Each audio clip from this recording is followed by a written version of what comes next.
Hello friends, welcome to Suja சமையல். இன்றைக்கி நாம் இந்த வெயிலுக்கு நல்ல ஜில்லுன்னு ரோஸ் மில்க் ரொம்ப ஆரோக்கியமாக சப்ஜா சீடு சேர்த்து எப்படி செய்கிறதுன்னு பார்க்கலாங்க. இது பண்ணுறது வந்துட்டு ரொம்ப ஈஸி. வாங்க அது எப்படி செய்கிறதுன்னு பார்க்கலாம்.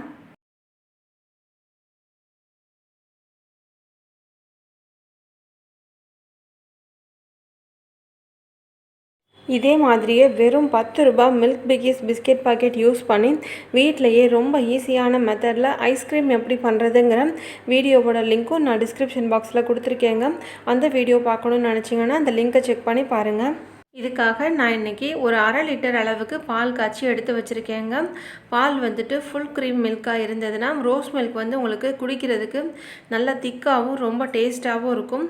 ஃபுல் க்ரீம் மில்க் இல்லைன்னா நீங்கள் நார்மல் பாலாகவே எடுத்துக்கோங்க. இப்போ இந்த பால் வந்துட்டு நல்லா சூடாக இருக்கும்போதே இதில் ஒரு 50 கிராம் அளவுக்கு சுகர் சேர்த்துக்கிறேங்க.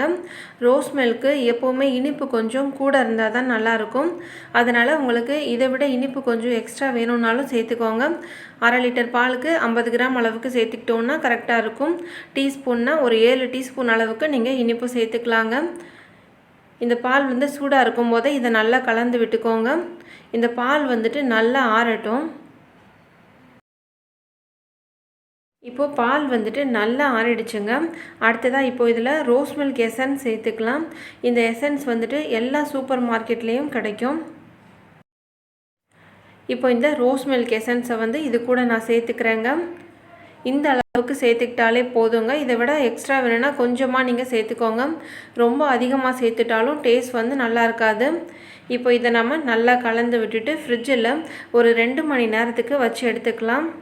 பால் நல்லா ஆறுனதுக்கப்புறமா எசன்ஸ் சேர்த்து ஃப்ரிட்ஜில் வச்சுக்கோங்க. பால் வந்து ஃப்ரிட்ஜில் ஒரு 2 மணி நேரம் வச்சதுக்கப்புறமா இப்போ குடிக்கிறதுக்கு ரெடியாக நல்லா ஜில்லுன்னு இருக்குங்க. பாலை நல்லா காய்ச்சிட்டு அதில் தேவையான அளவு சுகர் சேர்த்து நல்லா அதை கலந்து விட்டு அது நல்லா ஆறுனதுக்கப்புறமா அதில் எசன்ஸ் சேர்த்துட்டு ஃப்ரிட்ஜில் ஒரு 2லேருந்து 2.5 மணி நேரம் வரைக்கும் வச்சு எடுத்துக்கோங்க. அடுத்ததாக இது வந்து சப்ஜா சீடுங்க. இந்த வெயில் காலத்தில் நம்ம உடம்போட சூட்டை குறைக்கிறதுக்கு இது ரொம்பவே ஹெல்ப்ஃபுல்லாக இருக்குங்க. இதை நம்ம அப்படியே யூஸ் பண்ண முடியாது. ஒரு டீஸ்பூன் அளவுக்கு எடுத்துகிட்டு அதை நீங்கள் தண்ணியில் ஊற வச்சுக்கோங்க. ஒரு 15லேருந்து 20 நிமிஷம் நல்லா ஊறினதுக்கப்புறமா இது அதுக்கப்புறமா தாங்க நம்ம சாப்பிட்ற சர்பத், ரோஸ் மில்க் இல்லைனா ஏதாவது பழச்சாறு இதில் சேர்த்து கலந்து நம்ம சாப்பிட்டு வரலாங்க. இது வந்துட்டு நம்ம வெயிட் லாஸ் பண்ணுறதுக்கும் ரொம்பவே ஹெல்ப்ஃபுல்லாக இருக்கும். இதில் அதிக அளவு நார்ச்சத்து இருக்குது. இது உடம்புல உள்ள பித்தத்தையும் குறைக்குங்க. வெயிட் லாஸ் பண்ணணும்னு நினைக்கிறவங்க டெய்லி 1 டீஸ்பூன் அளவுக்கு இதை எடுத்துக்கலாம். இப்போ இந்த சப்ஜா சீட்லேருந்து ஒரு 2 டீஸ்பூன் அளவுக்கு எடுத்து நான் தண்ணியில் ஒரு 20 நிமிஷம் ஊற வச்சு எடுத்து வச்சுருக்கேங்க.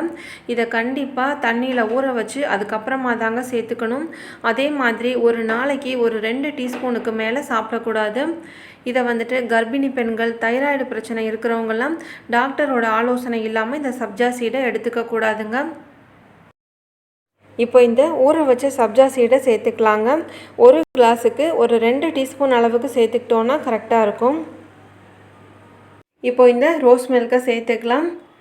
அவ்வளோதாங்க. இந்த வெயிலுக்கு நல்ல ஜில்லுன்னு ரோஸ் மில்க் வந்து சப்ஜா சீடு சேர்த்து எப்படி பண்ணுறதுன்னு பார்த்தோம்.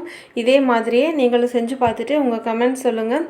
இந்த வீடியோ உங்களுக்கு பிடிச்சிருந்தா மறக்காமல் சுஜா சமையல் சேனலை சப்ஸ்கிரைப் பண்ணி பக்கத்தில் உள்ள பெல் ஐக்கானையும் ப்ரெஸ் பண்ணிக்கோங்க. தேங்க்யூ.